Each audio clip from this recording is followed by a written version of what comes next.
Raadiosaade Räägime asjast. Eesti asjadest nii nagu need on, räägivad Mart ja Martin Helme ning nende huvitavad saatekülalised pühapäeviti kell 11. Loe põnevate teemade kohta rohkem ka uudisteportaalist uueduudised.ee. Tere tulemast kuulama vaatama saadet Räägime asjast. Me oleme nii raadioeetris kui ka ekraanide peal. Raadios on see siis Ring FM ja Ruut FM pühapäeval kell 11. Kuressaare pereraadios on ta esmaspäeva õhtuti, aga YouTube'is ja Facebookis saab vaadata ka pühapäeviti kell 11. Ja me oleme stuudios jälle kahekesi, Mart Helme ja mina Martin Helme, ja võtame siis nädala kokku konservatiivide vaatevinklist. Loomulikult saab saadet näha ka Mardi Facebookist, minu Facebookist ja ka minu X-ist. Meil on 3 teemat. Me räägime kõigepealt sellest droonijuhtumist või droonimüürist, mis on tegelikult väga tõsine teema Eestis. Ja valitsuse täielik läbikukkumine, absoluutne läbikukkumine, aga paistab, et nad vajutavad pedaali põhja, et Eestit ikkagi sõtta tirida. Teine teema on meil Riigikogu juhatuse valimised, sellele eelnenud intriigid ja selle käigus selgunud jõujooned. Ja kolmandaks räägime pikemalt natukene sellest, et EKRE käis suure delegatsiooniga Ungaris, nii-öelda ise oma silmaga kaemas, mis seis on Ungaris, kuidas valimisvõitlus edeneb, milliseid valesid seal siis räägitakse. Ja ma arvan, et me mõlemad siin saame kinnitada, et see pilt, mida Eesti meedia meile Ungarist või Orbanist loob, on ikka kohutavalt alatult valelik. No mitte ainult Ungarist ja Orbanist.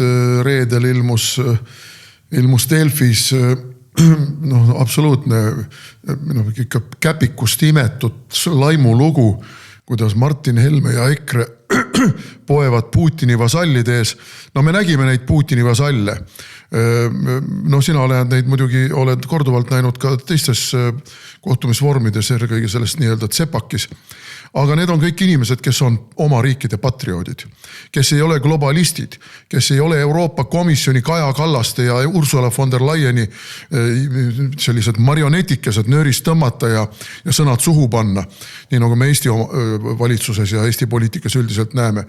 Need on inimesed, kes on langenud oma režiimide repressioonide alla. Paljud, jah. Kellede vastu on algatatud seal kohtuasju, jällegi pöidlast imetud ja igasuguste kaasuste alusel. No võtame see Fico.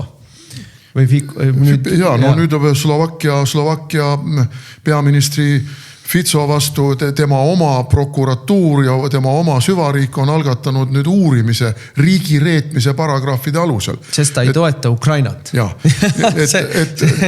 Kui sa ei toeta Ukrainat, siis sa oled reetnud oma riiki. Lihtsalt illustratsiooniks sellest, kui valelik on mingite Martin Lainede ja igasuguste muude jällegi marionettide laimulood. Need inimesed kannatavad, on sisuliselt dissidendid. On globalistide ja Euroopa Komisjoni korrumpeerunud bürokraatide vastase võitluse eesliinil ja neid laimatakse ja sel samal eesliinil olen meie. Jaa, aga ennem kui me nüüd teema juurde läheme, meil on väga hea minna siit selle drooni teema juurde. Ma kõigile vaatajatele ütlen, et meil on jätkumas suur kõnetuur ja eeloleval nädalal, 1. aprillil me oleme Rakveres Uku Aru majas ja kuna on ülestõusmisnädal ja pühapäeval või pikem nädalavahetuse, siis meil järgmine nädal ongi ainult üks rahvakohtumine, aga siis sealt järgmine nädal on neid juba rohkem.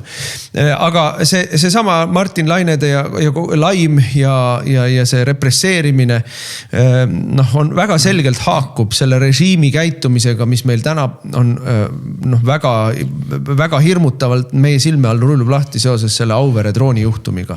Ja Auvere drooni juhtum, selle kohta öeldakse, et 1 kord on juhus, 2 korda on juba kahtlane ja 3 korda on juba muster. Et meil on 1 korra juba sügisel Eestist kukkus maha droon ja plahvatas ja see mätsiti küllaltki kiiresti kinni. Loomulikult kohe tuli kisa, kuidas see oli Vene droon, tegelikult oli see Ukraina droon, mis Eesti territooriumi, õhuterritooriumi kasutas, et Eestist liikuda edasi ja rünnata Venemaad.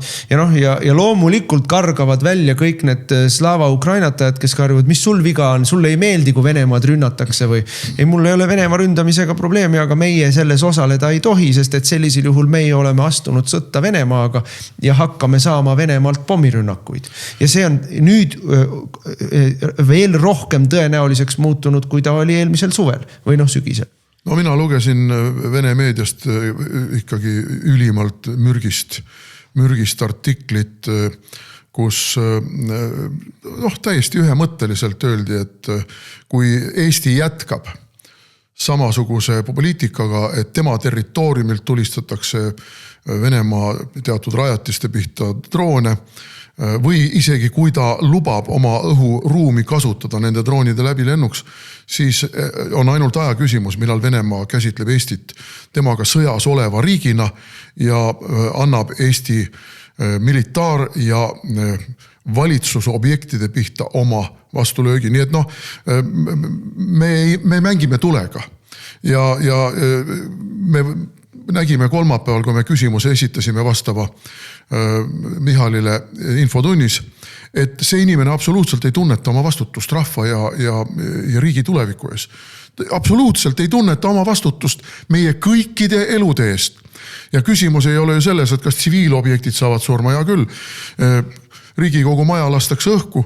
Võib-olla paljudel inimestel isegi hea meel, et mida nad üldse seal istuvad ja võtavad meie raha. Aga kui me kaitseväelased, noored poisid lähevad sõtta, mis te arvate, et seal ei saa keegi surma, et siis ei tule meie kodudesse ei tule lein. Et see on totaalne vastutustundetus. See ei ole meie sõda. Meil on 4,5 aastat korrutatud, et see on meie sõda. See ei ole meie sõda. See ei tähenda seda, et meie poisid peavad selles sõjas surema. See ei tähenda seda, et meie elektrijaamad peavad selles sõjas õhku lastama ja me peame siin külmas ja pimedas istuma nagu ukrainlased. See ei tähenda seda.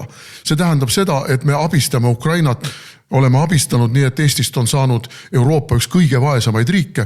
Jällegi reedel oli artikkel, et Eesti on vaesuse poolest jõudnud Euroopa kõige vaesemate riikide ehk Rumeenia ja Bulgaaria tasemele. Et see on siis kindlates kätes riik.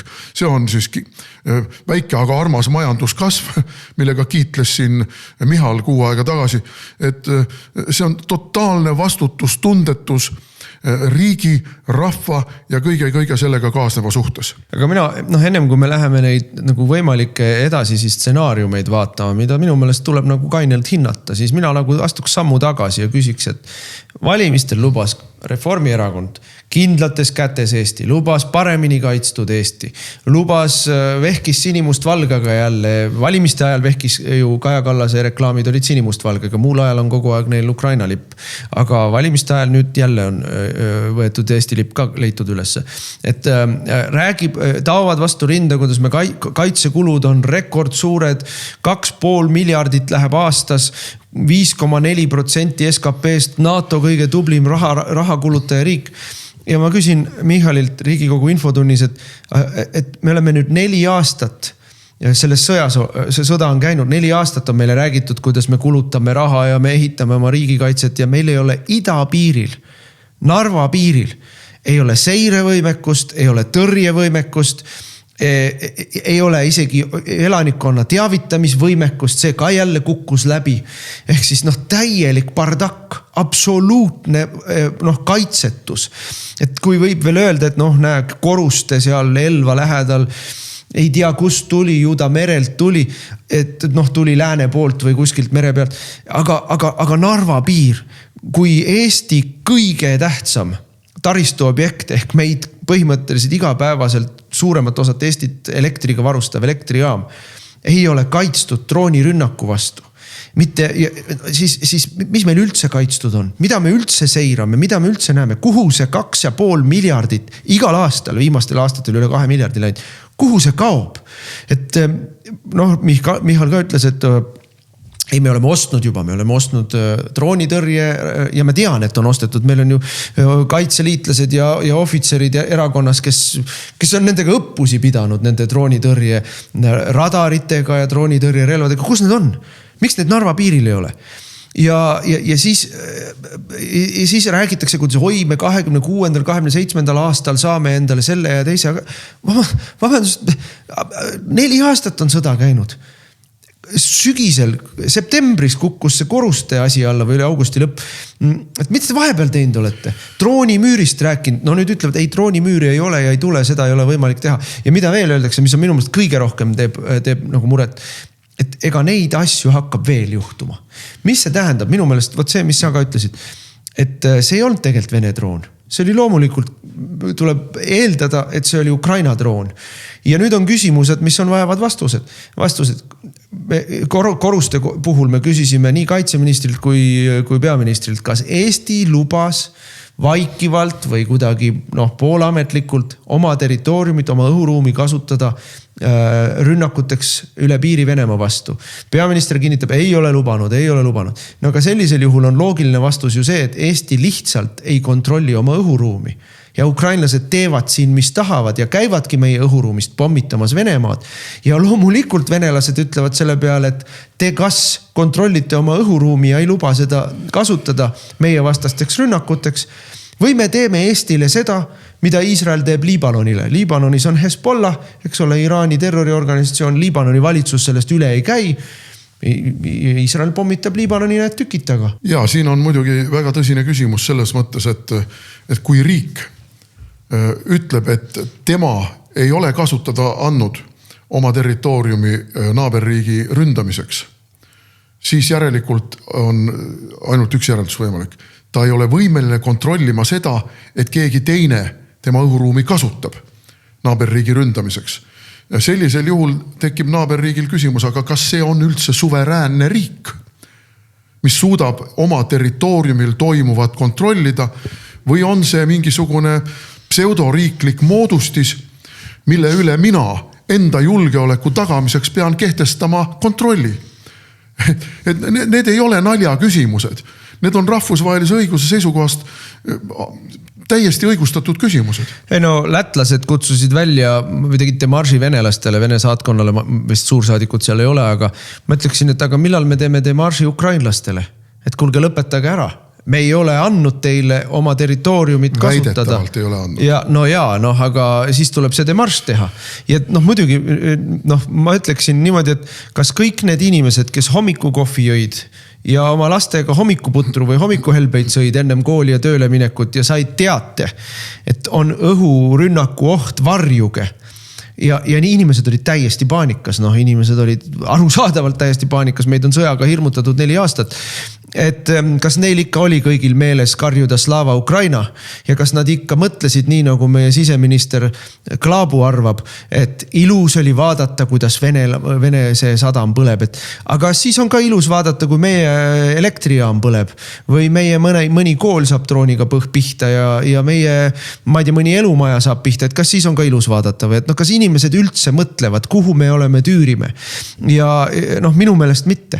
Ja ma selle drooni intsidendi puhul siin on nagu kaks suurt nagu teema püstitust. Esimene on see, et Reformierakond, Eesti 200, kes on valitsuses olnud, siseministrid, kaitseministrid, peaministrid, kaitseväe juhatajad ja politsei piirivalveameti juhatajad on läbi kukkunud Eesti riigi kaitsmisel. See juhtus Korustes, see juhtus Auveres, see juhtus siis, kui Vene lennukid panid läbi meie õhuruumi sinna, millal nad sõitsid sinna sellesse Kaliningradi, siis lõpuks keerasid ära, kui Rootsi tõstis oma lennukid õhku. Aga nad olid selleks ajaks juba Eestist läbi sõitnud.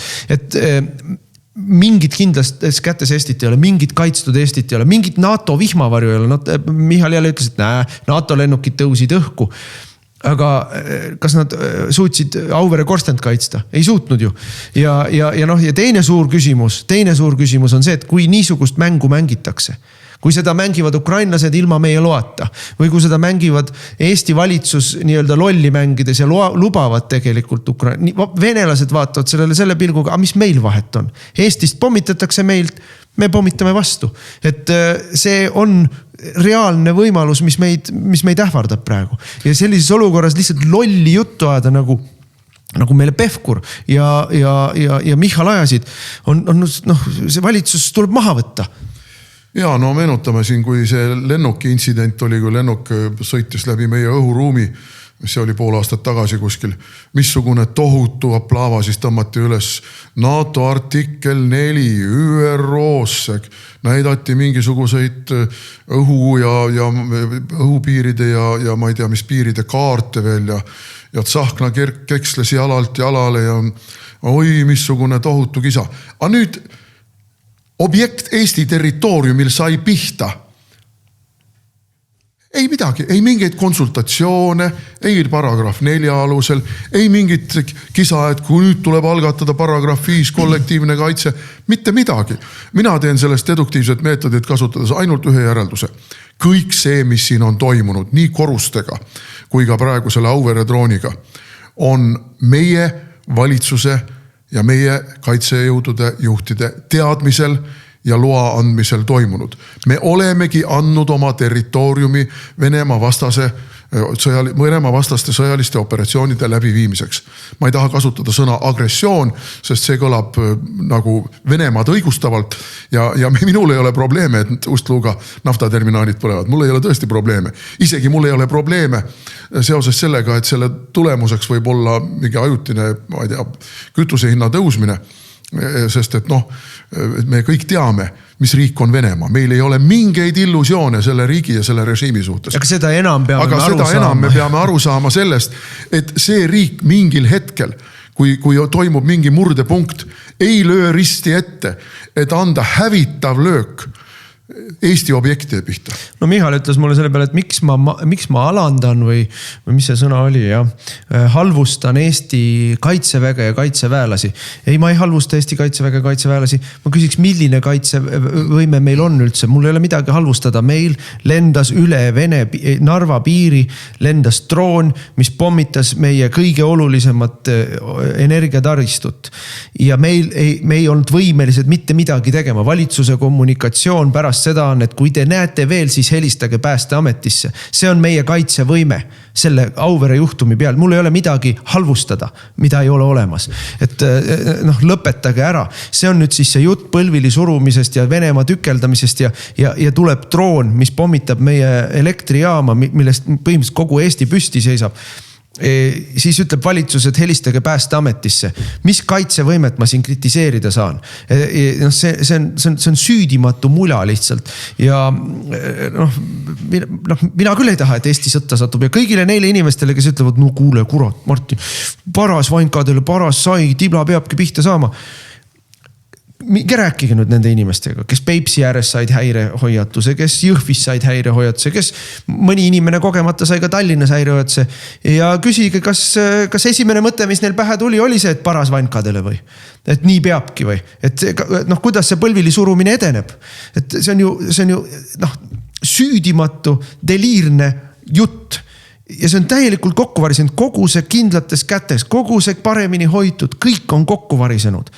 Me oleme väga-väga ohtlikus olukorras ja selles olukorras, mida ütleb meile peaminister, mida ütleb kaitseminister, mida ütleb kaitseväe juhataja, tuleb arvestada, et neid intsidente tuleb veel.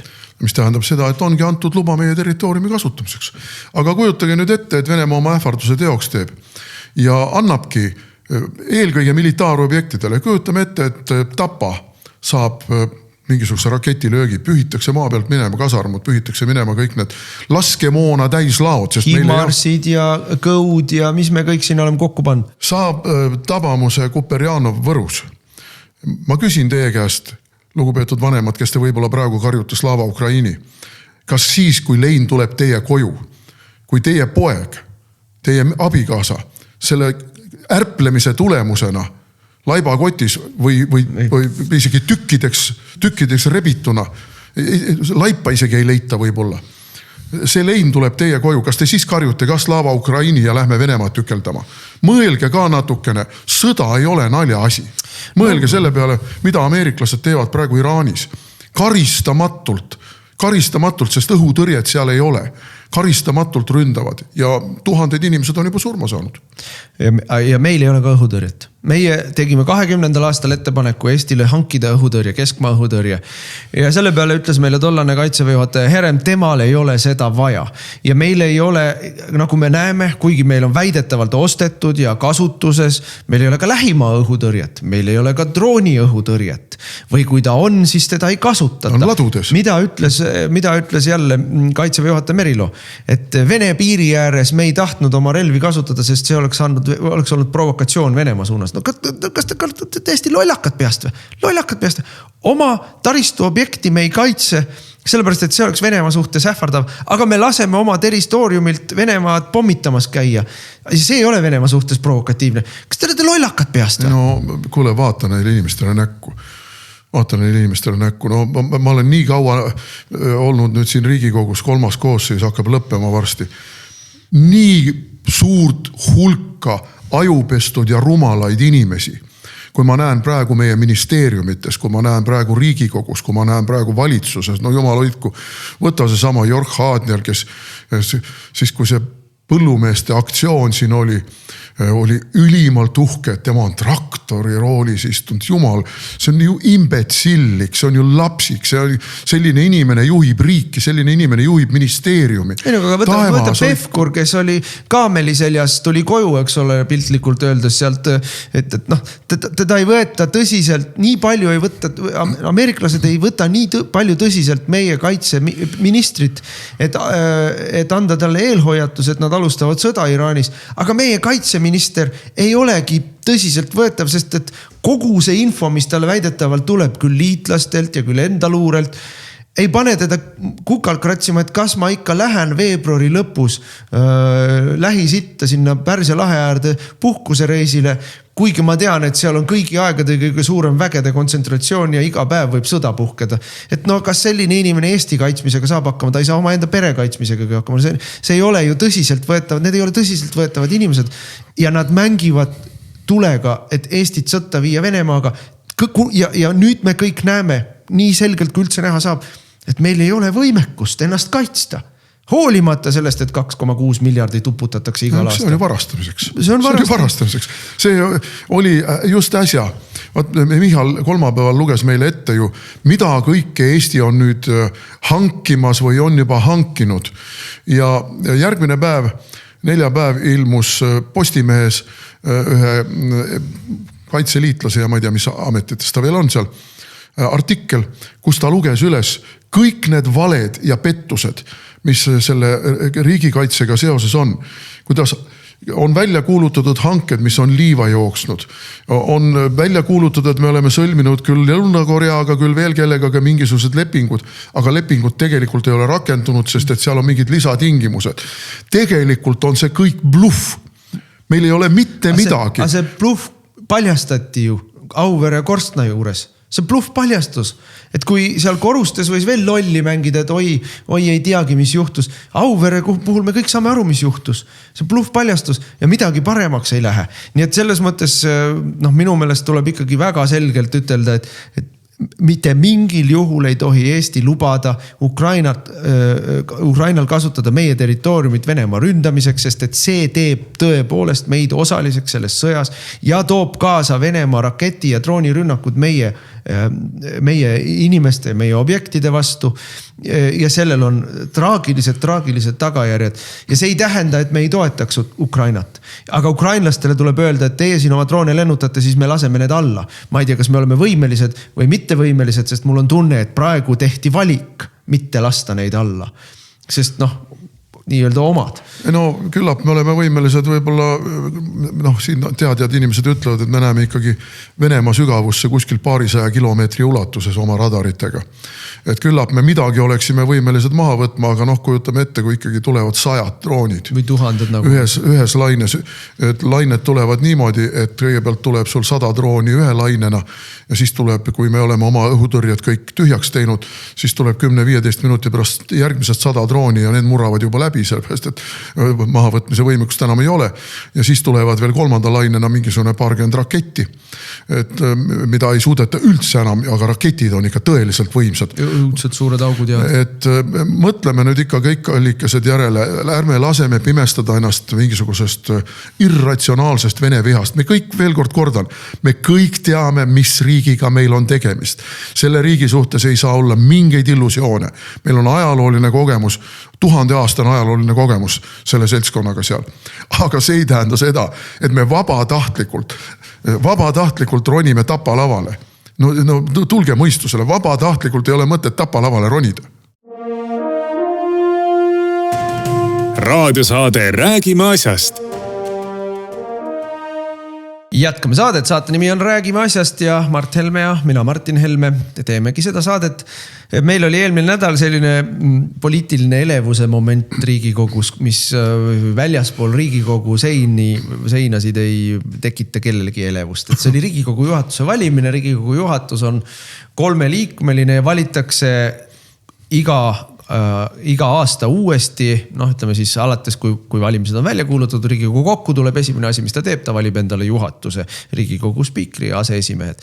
Ja ütleme siis, reeglid on niimoodi tehtud, et esimees on alati koalitsioonist, esimene aseesimees on ka koalitsioonist, tavaliselt mõni teine koalitsioonierakond ja teine aseesimees ehk see kolmas liige on siis opositsiooni esindaja ja tavaliselt ka opositsiooni kõige suurema opositsioonipartei esindaja. Antud juhul selles Riigikogu koosseisus on see, ütleme siis, saadikute ülejooksmine erinevatest fraktsioonidest teistesse fraktsioonidesse olnud nii usin, et need piirid on leidnud veidi sassi. Valimisjärgselt oli EKRE kõige suurem opositsioonierakond. Tänaseks päevaks puhttehniliselt võttes me oleme jätkuvalt, aga sotsid on tegelikult suuremad, sest et terve hulk keskerakondlasi jooksis sotsidesse. Paar 200 ka, ja. Nagu Züleyxa Ismailova. Nii et aga sellest hoolimata me oleme siis nii-öelda pretendeerime sellele kohale ja nüüd me oleme siis seda ka 2,5 aastat on ta meil olnud. Ja ennem seda oli küllaltki palju närvilisust. Esimene närvilisuse allikas oli see, et koalitsioon ise ragiseb ja nagiseb. Ega siin paljudel seadustel ei ole 52 häält, koalitsiooni häält taga.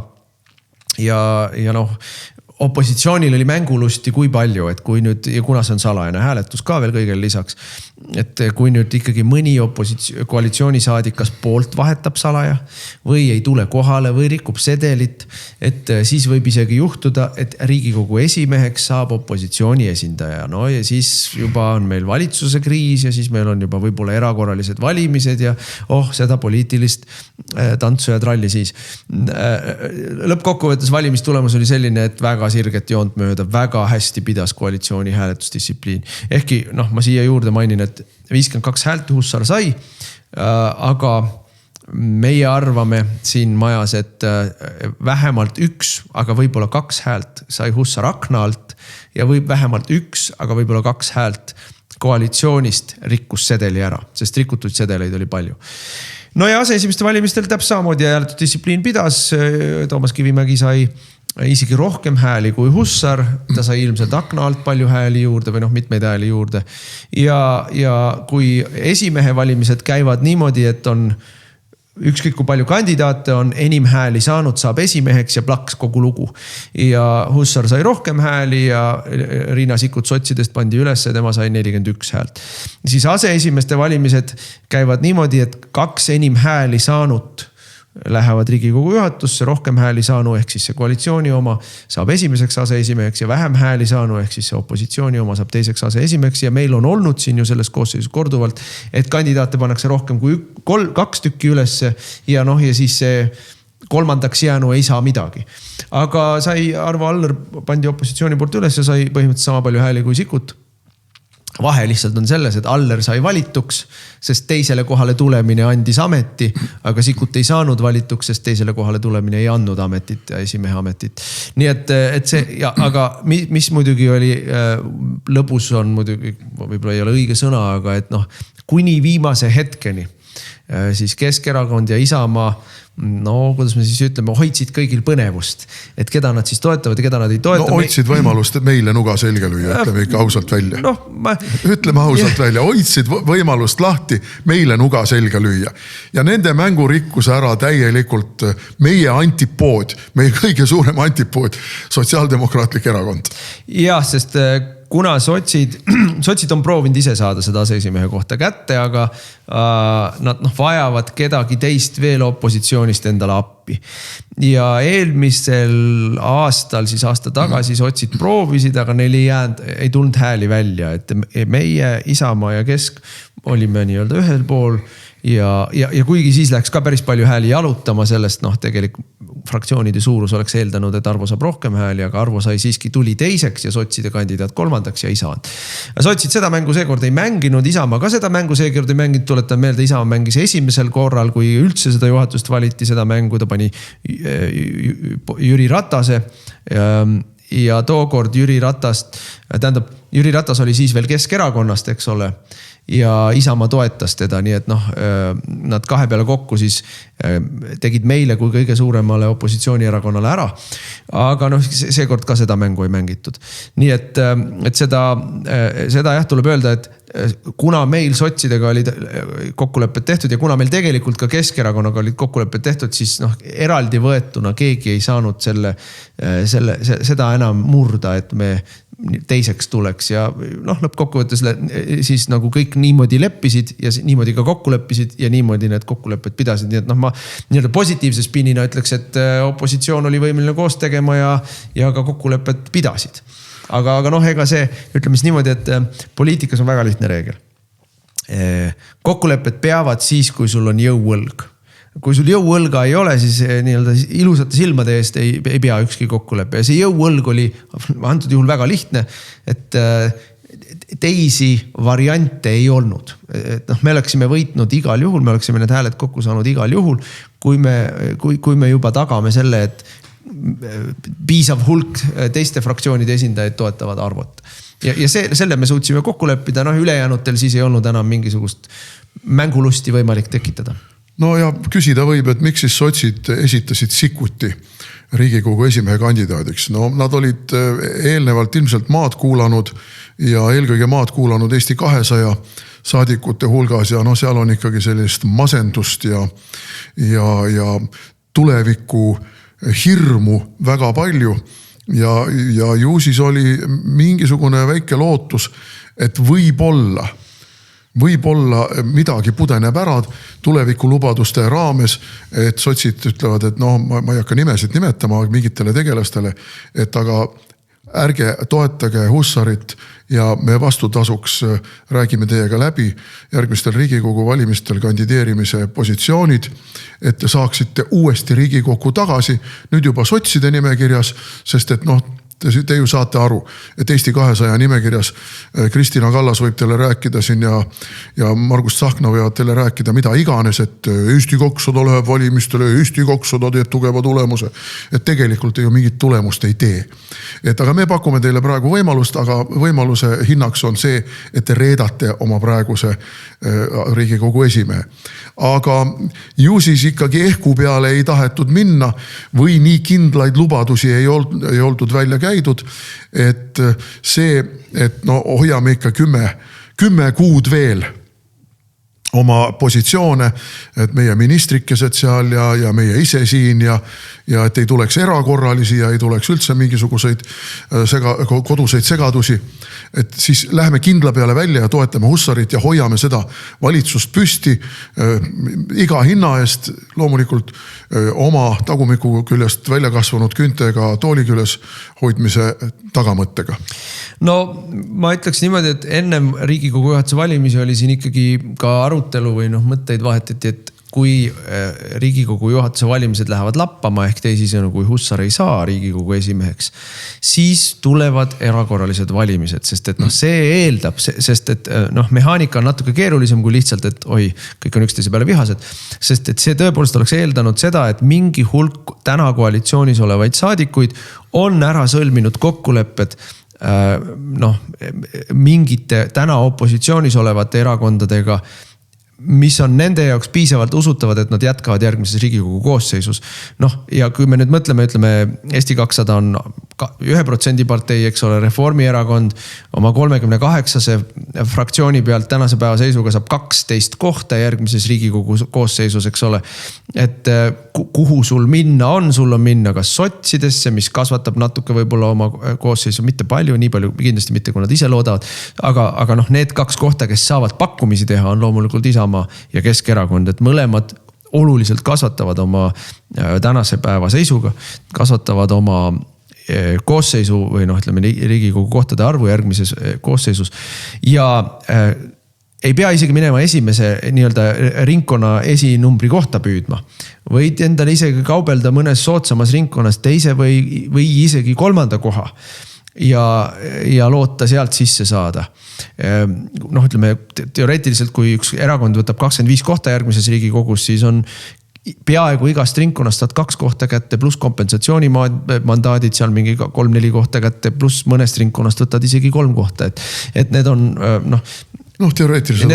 Need on kõik sellised keerulised poliittehnoloogilised arvutused, aga see tähendab seda, et neid kohti tuleb pakkuda ja nad reedavad oma tänase erakonna ainult juhul, kui neil on kindel veendumus, et nad istuvad järgmises koosseisus edasi selle reetmise hinnaga. Aga täna neid tehinguid ära tehtud järelikult ei ole veel. Ja nüüd me jõuame järgmise sellise murdepunktini. Järgmine murdepunkt on presidendivalimised. Ja presidendivalimistega on selles mõttes see on ka oluline, et Eestis ei saa enne tähtaegseid valimisi tulla, kui Riigikogu valimised on liiga lähedal. Ja presidendivalimised on põhimõtteliselt Riigikogu valimistele juba nii lähedal, et kui siis juba neid ülejooksmisi toimub, siis enam isegi valitsuse lagunemisel ei saa enam erakorralisi valimisi tulla, siis paneme märtsini välja. Aga kui praegu toimuks koalitsiooni nii-öelda vähemusse jäämine, vähemusvalitsuseks muutumine, siis on väga tõenäoline, et suvel tulevad erakorralised valimised ja järelikult süvariik seda ei soosi. Et järelikult, kuna praegu need ülejooksmisi ei toimunud, siis järelikult seda ei soovita. Nojah, eks seal Riigikogus praegu on sellised inimesi, kes poliitikast tegelikult aru ei saa. Ja selles mõttes muidugi need naiivseid inimesi, naiivseid hingesid püüda on seal võimalik, Reinsalu ajab keele kõrva seal mõningatele inimestele ja lubab maad ja ilmad kokku, teades, et ta ei kavatse ja tal ei ole võimalik neid lubadusi täita. Sellepärast, kui me nüüd Isamaad ikkagi vaatame ja kui me võtame Riigikogu valimised on erinevad kohalikest valimistest. Kohalikest valimiste puhul on võimalik ka enda kõrvale luua erakonnal mingisugune valimisliit ja panna sinna mingi vedur etteotsa ja selle veduri taha 2-3 tükki, kes on siis mingid ülejooksikud või mingid muud tegelased ja valimisliiduga saab siis kohaliku volikokku sisse. Kui palju see nüüd kellegi materiaalseid probleeme lahendab, on omaette küsimus. aga vähemalt au ja kuulsust. Aga Riigikogu valimistel on ju valimisringkondades nimekirja laed. Ja see tähendab seda, et Isamaa parv on praegu juba üle koormatud nende pretendentidega, nende vonnabidega, kes tahavad kangesti ja kujutavad ette, et ma olen nüüd maailma poliitikas sedavõrd vägev staar, et Jupiter ja Venus minu kõrval kahvatuvad. Neid on seal juba piisavalt palju, ma näen seal saaliski neid. Aga tegelikkus on palju karmim. Ja tegelikkus tähendab seda, et kui sul on ikkagi mingisugune väike valimisringkond, nagu Lääne valimisringkond, kus sul on ainult 5 mandaati, või Lääne-Viru valimisringkond, kus sul on ka mingi 5 või 6 mandaati, ma praegu peast või mingi 1 mandaadiga. 5. on 6 ja 7. Et igatahes väga piiratud hulk. Ja sul on oma vanad parteijoped, kes ka arvavad, et aga mingi ülejooksiku võtate ja panete minu ette. Ma ei ole sellega nõus. Kusjuures nende puhul me teame, palju nad vähemalt hääli võtavad, eks ole. Mingi loogika. Et see ei ole kõik nii lihtne. Ja sellepärast, kuna ikkagi ilmselt ülejooksikutele ei suudetud sellist kattega vekslit laua peale panna, siis jäid need ülejooksmised ära. Minu teooria on see, et ära jäid nad sellepärast, et otsustati, et veel ei ole aeg neid nii-öelda kapist välja tuua. Et neid hoitakse presidendi valimiste ajaks. Aga igal juhul on see nihelemine siin tohutu ja tegelikult räägitakse päris tõsiselt erakorralistest valimistest. See tähendab seda, et tegelikult peaks Michali valitsus kukkuma ja uut valitsust lihtsalt ei saa kokku. Aga see võib juhtuda meil kevadel. Ausalt öeldes, et minu meelest see drooni intsident on täiesti piisav põhjus, et teha umbusaldus peaministrile. Või tervele valitsusele, sest et ausalt siseminister, kaitseminister, need on sama vastutavad siin.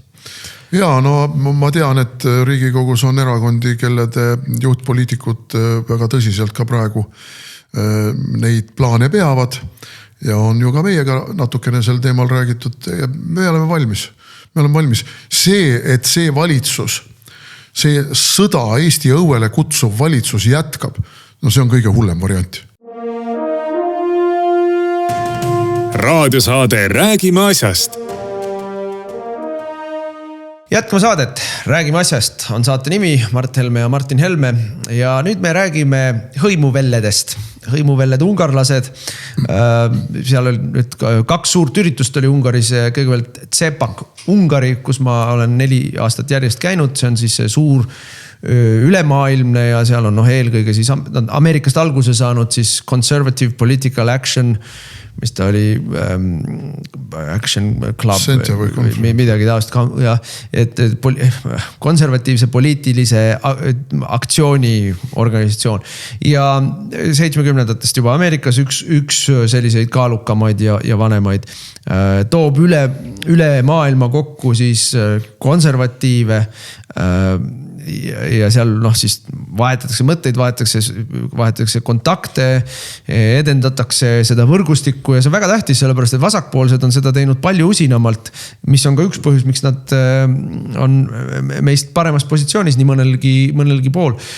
Ja sellele järgnes siis ungarlaste enda korraldatud Grand Assamblee, patriootide Grand Assamblee ehk suur assamblee, kuhu siis toodi kokku ka üle terve Euroopa kõik rahvuslikud konservatiivsed jõud ja see oli juba tegelikult põhimõtteliselt Fideszi ja Orbani valimiskampaania ürka. Aga ka selle sees või selle raames sai ikkagi väga palju sellist igapäeva või argist suhtlust või otse suhtlust siis Euroopa erinevate poliitiliste jõududega, just nii-öelda meie poolel olevate jõududega. Ja meie eesmärk oli väga lihtne, ma siin üldse mingisugust põhjust ei näe kuidagi keerutada. Meie läksime sinna, et aidata Orbanil valimisi võita. Nii palju kui meist vähekestest kasu oli seal, aga mõned kõned sai peetud ja mõned intervjuud sai antud ja mingit sellist värsket vaadet ungarlastele Eestist mingid sai pakutud, nii et see nii palju kui meist abi oli, nii palju oli ja ma ütlen, olime seal ja tulime seal. Esimene asi, mis Ungari puhul tuleb, nii normaalne on olla normaalses riigis, kus su riik ei ole sinu ehk kodaniku suhtes lakkamatult vaenulik ja röövellik. Normaalne oli olla normaalses riigis, kus koolis õpetatakse, et mees on mees ja naine on naine ja mingeid 20 sugu ei ole. Kus elektri hind on võrreldes meiega olematult väike, kütuse hind on võrreldes meiega väike, enamik makse, käibemaks on meist suurem, aga enamik teisi makse on meist madalamad, kus immigratsiooni praktiliselt ei ole. Tänavapilt on otsast lõpuni täis ungarlasi, mitte kedagi teist. Et normaalne oli olla normaalses riigis. Ja muidugi kogu see jutt, mida meil Eestis levitatakse, kuidas Orban on Vene sõber ja Putini sõber, see on lihtsalt, see on nii alatu ja piinlik vale, et lihtsalt seda valus lugeda Eestis. Aga näe, töötab. Kui palju on neid inimesi, kes vangutavad pead, et Martin, mis sa selle Orbaniga asju aad? Ja kui ma saaksin valikuliselt teha, siis nendele inimestele, ma arvan, kulukski Vene raketiga vastu pead anda. Et mõistus koju tuleks ükskord. Sest me nägime neid inimesi ju seal erinevates formaatides, nii pidulikumates kui vähem pidulikumates formaatides. Ja palun väga, poolakad, Poola konservatiivid vihkavad Venemaad, vihkavad Putinit ja siis tuleb mingisugune tühine kirjatsura Martin Laine ja ütleb, et need on Putini vasallid. Ei ole Putini vasallid.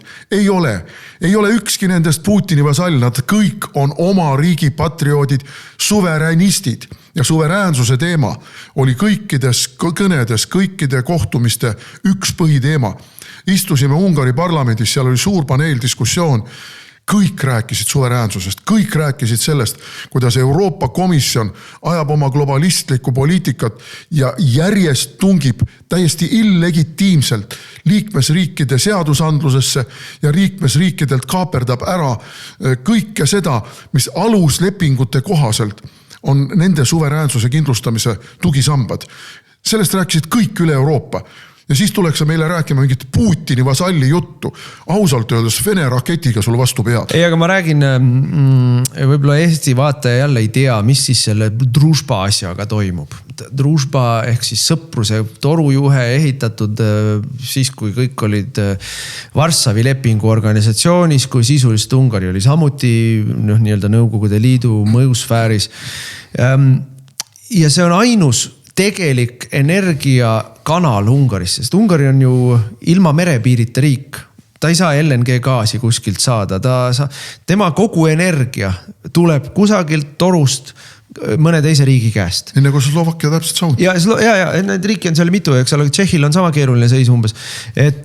Ja läbi ja see torujuhe liigub läbi Ukraina ja see, sealt kogu aeg tuli see nafta ja nüüd ennem valimisi siis ukrainlased keerasid selle kinni, et tekitada Ukraina valimiste eel sisuliselt Ukrainas energiakriis, ajada inimesed vihaseks, öelda, näe, Orban on asjad halvasti ajanud, kütusehinnad tõusevad, inimestel on paanika.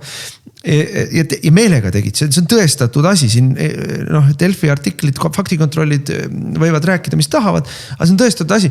Jah, seda energiataristu saab Ukrainas ka pihta pidevalt, aga nad küllaltki kiiresti on võimelised korda tegema. Tänaseks päevaks on selge ja kõik kinnitavad seda, et see tegelikult see toru saaks transportida naftat, aga ukrainlased on otsustanud selle kinni keerata.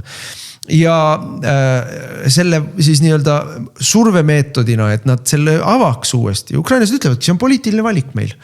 Ja selle jaoks, et ukrainlastele survet avaldada või eurooplastele survet avaldada, et need avaldaksid ukrainlastele survet, blokeerivad ungarlased praegu Euroopa Liidus siis järgmist laenuportsu, mis peaks Ukrainale minema. Ehk siis kui keegi räägib, et ukrainlased karistavad Orbanit selle laenu blokeerimise eest, siis tegelikult on täpselt vastupidi. Kõigepealt keerati see torujuhe kinni ja siis Orban ütles, et kuni torujuhe lahti ei tule, teie rahatoru ka lahti ei tule. Ja Eesti meedias seda loomulikult ei loe ja ei tea. Aga mis sa rääkisid ennem suveräänsusest? Suveräänsus taandub ju väga lihtsale küsimusele. Kui suveräänsust ei ole, siis demokraatiat ka ei ole. Vabadust ka ei ole. Sest kui sa lähed valimistele ja valid, ma ei tea, EKRE või valid Orbani või valid, ma ei tea, Matteo Salvini või valid Marine Le Peni. Ja Marine Le Penil on lubadus, et me hakkame immigrante välja saatma. Ja siis ta saab võimule, aga Brüssel ütleb, et meil on siin üks määrus, mis ütleb, et ei või välja saata. Siis sa ei saa ju täita oma valimislubadust, sest sa ei ole suveräänne. Ja sa pead nii-öelda kuulama Brüsseli sõna või kuulama oma valijate sõna.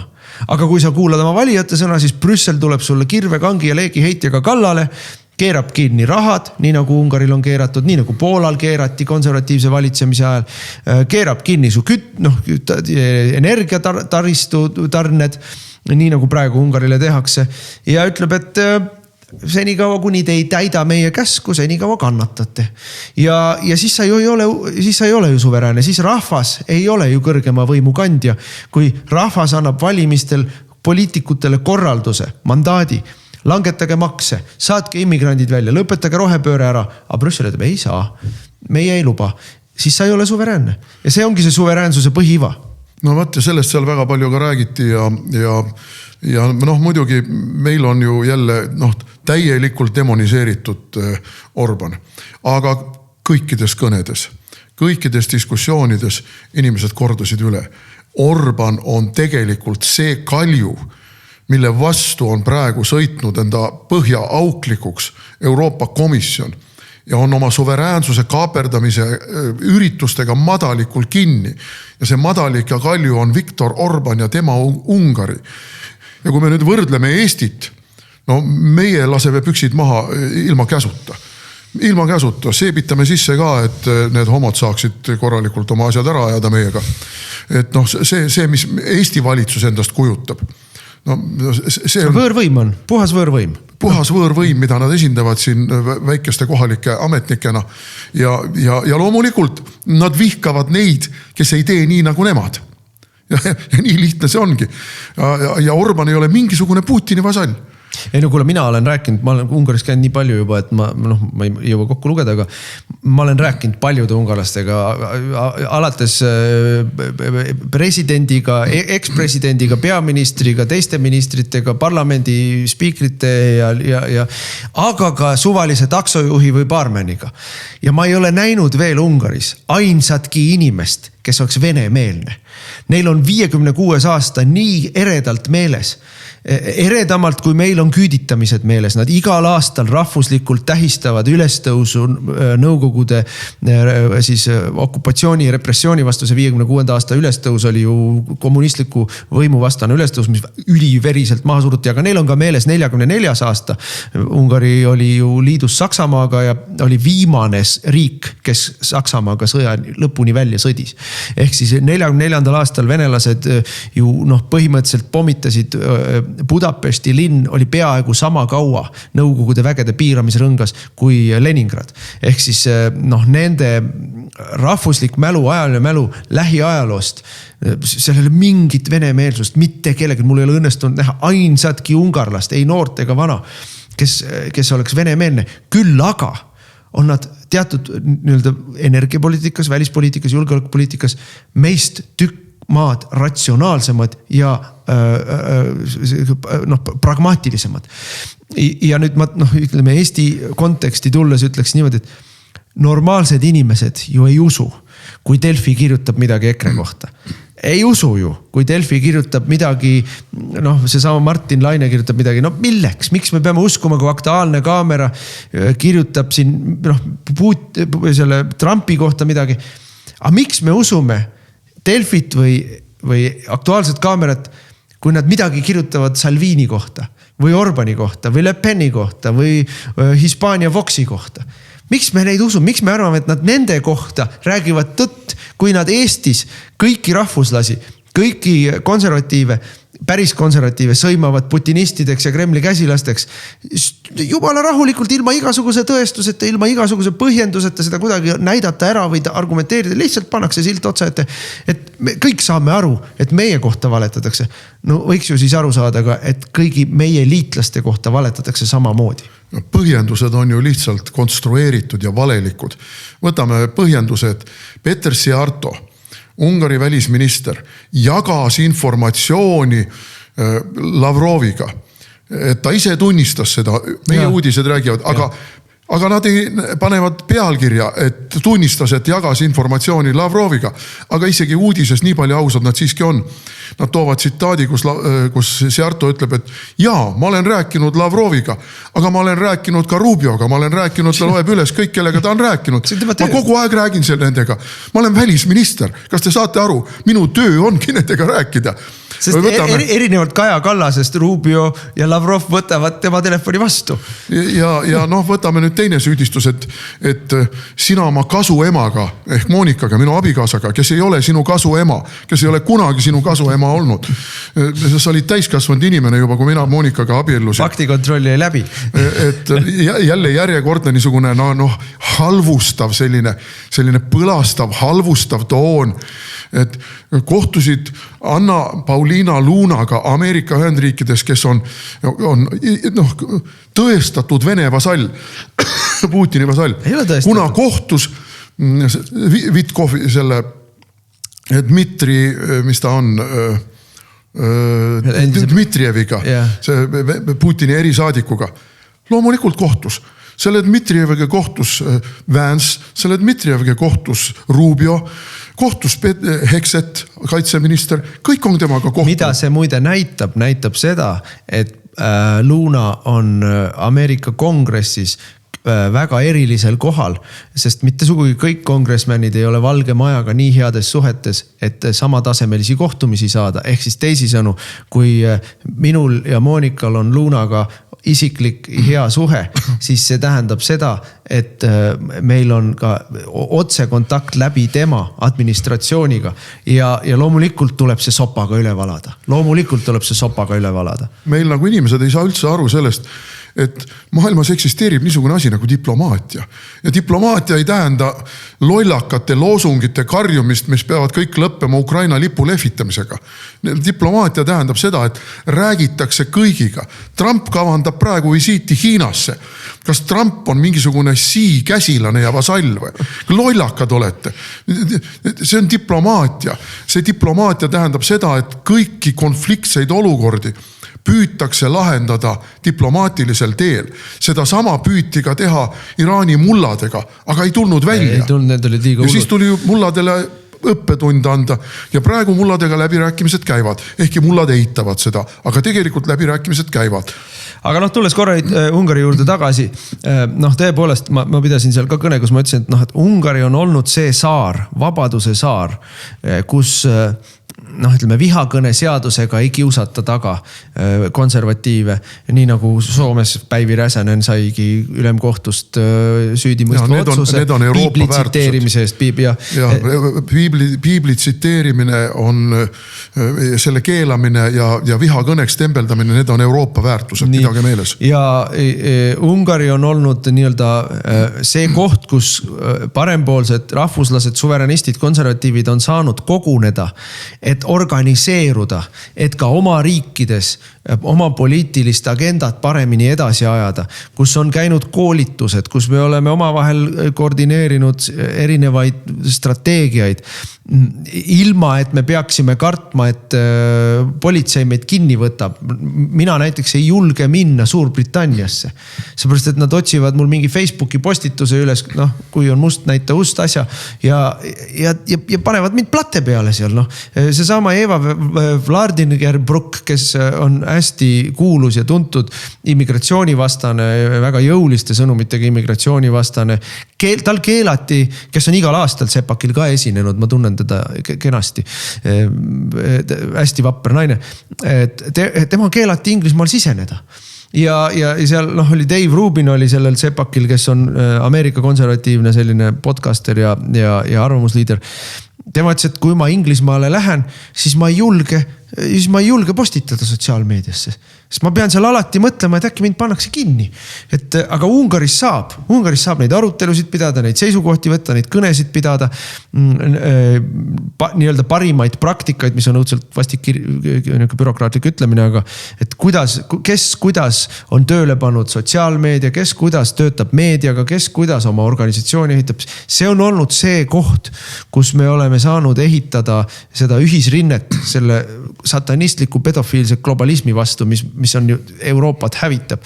Ja loomulikult tänane valimiskampaania Ungaris ei ole täiesti sünteetiline kokkuklopsitud süvariigipartei Tisha, millel on liikmeid vähem kui kandidaate on üles seatud, vaid see on ikkagi, nemad räägivad ikkagi Soroslastest, kes Orbani vastasrind on soroslased, aga seal taga on Brüssel, seal taga on kõik globalistid, kes on, nad peavad üksinda võitlust kogu selle suure massilise vasakpoolse äärmusliku globalismiga.